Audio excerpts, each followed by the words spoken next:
I got so much motherfucking design on right now. Break it down, bring it back, make it clap. I got 3 old thoughts, new block, where that day. Bitches on my line, and you know they come straight. Hold up, what it not, 45, scope it cash like whoa. How you fucking with these hoes up? Di sini yang akan saya sampaikan yaitu materi tentang controlling dari matkul pengantar manajemen. Di sini ada pengertiannya.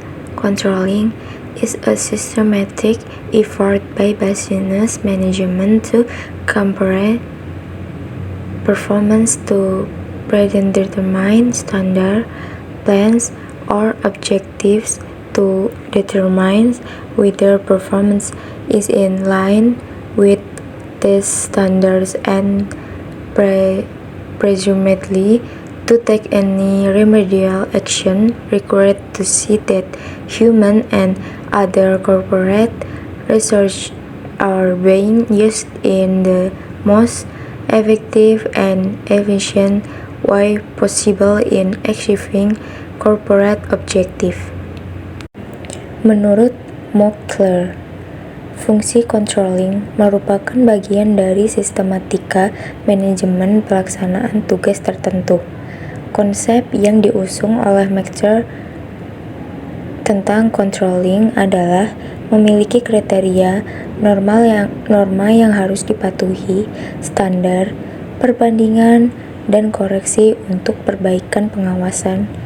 Konsep yang dimaksud Mockler meliputi: yang pertama, controlling harus disertai dengan rencana serta standar sebagai tolak ukur keberhasilan.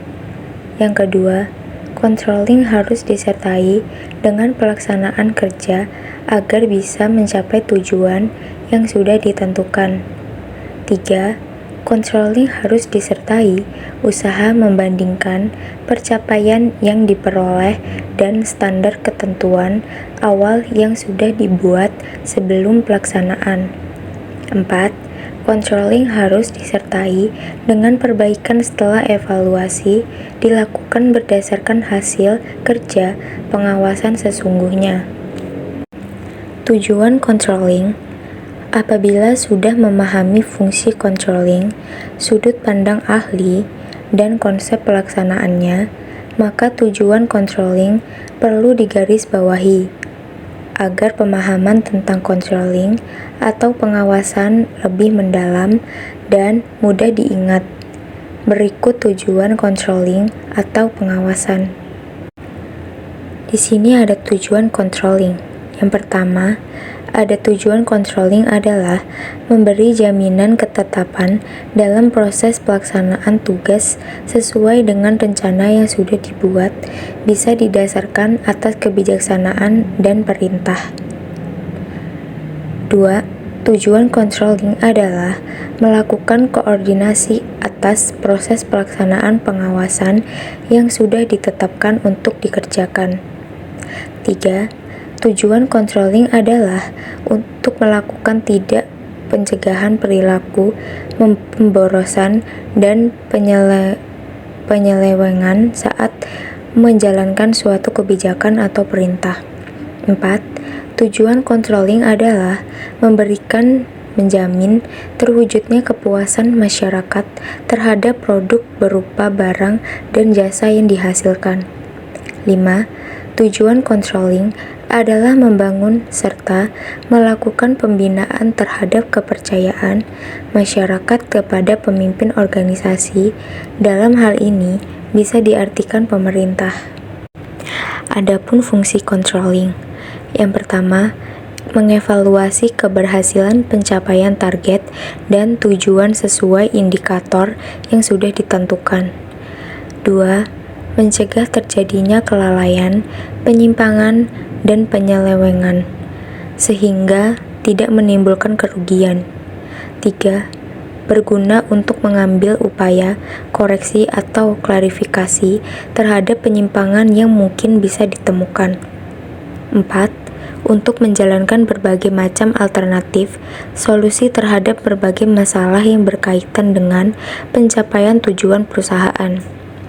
5. untuk mendidik para penjabat agar mereka bisa menjalankan pekerjaan sesuai prosedur yang telah ditentukan. 6.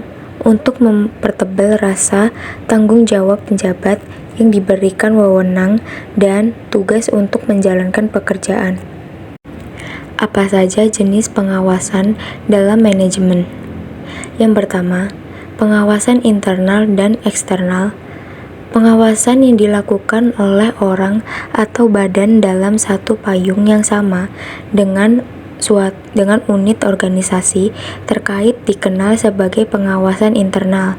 Pengawasan oleh atasan langsung atau pengawasan melekat atau built-in control termasuk contoh jenis pengawasan ini. Kemudian ada pengawasan yang dilakukan oleh lembaga atau unit pengawasan tertentu di luar unit organisasi yang dimaksud. Contoh lembaga tersebut adalah Badan Pemeriksa Keuangan atau BPK yang bersifat independen dan bebas dari pengaruh kepentingan maupun kekuasaan pihak tertentu.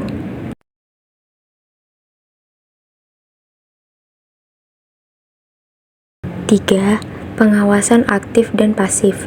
Pengawasan aktif langsung dijalankan di lokasi operasional tempat organisasi tersebut berada.